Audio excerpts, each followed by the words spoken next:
is this morning expected in Nyeri to assess the extent of fire at the Aberdare National Park. The PS is in the company of Director General Kenya Wildlife Services, Dr. Erastus Kanga. Clement Masombo is on location and now joins us via phone. Clement, good morning. Talk to us about the extent of that fire.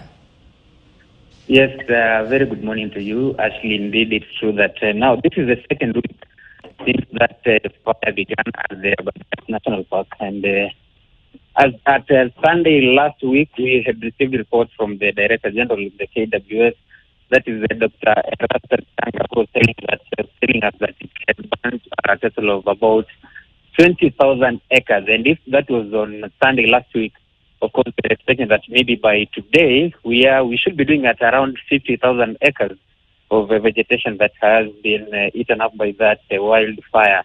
And of course, that's very scenario considering that the Aberdare National Park, which covers a total of about 765 square kilometers, of course, it is showing a vegetation of about 50,000 acres.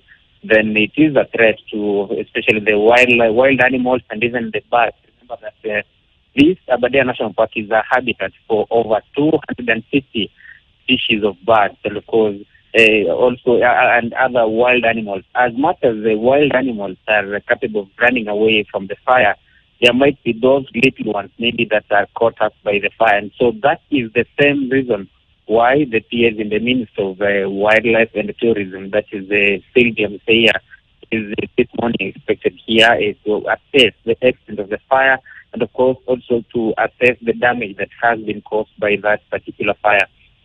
The fire began about 2 weeks ago, and on Tuesday actually, when a team of KWS officers were going up a mountain to put out the fire, there were some two casualties. Two people died after the car they are traveling in actually rolled and causing the death of the two. One of them was a KWS ranger, and another one was a fence attendant at the Aberdare National Park. The Aberdare National Park.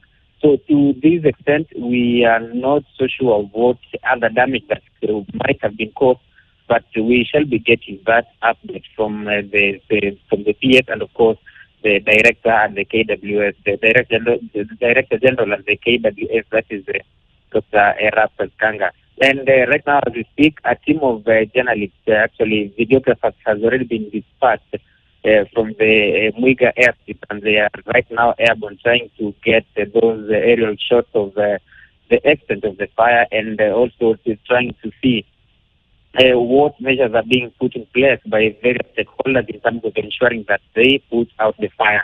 And speaking of wildfires, on Monday last week when we were speaking to the KWS officers, we also learned that it's not just the Aberdare National Park alone that has been prone to wildfires. We understand that as Sunday last week, other national parks, other parks had also reported cases of wildfires. We are talking about Ruma National Park in Western Kenya. We are talking about Hellgate National Park in Nakuru, as well as Mount Kenya National Park here in this central Kenya. And of course, the officials were also telling us that the frequent wildfires in the national park, especially the Aberdares and the Mount Kenya, is also has also a very dangerous long-term effect in terms of water, because remember, these two are the main water towers for various rivers and dams in this region.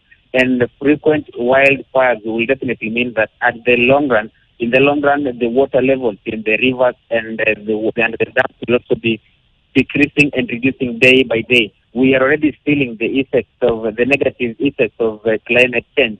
And of course, continued wildfires means that the water levels will even reduce further.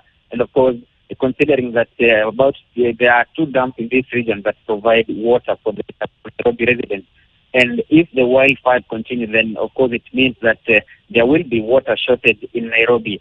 Water shortage in Nairobi, water shortage in the area where the rivers are coming from. Then of course that puts our country at a very dangerous stake. Remember that Aberdare National Park and as well as the Mount Kenya National Park also contribute very heavily in terms of in terms of GDP, country's GDP, because they are the tourism destination centers, main tourism destination centers in this region.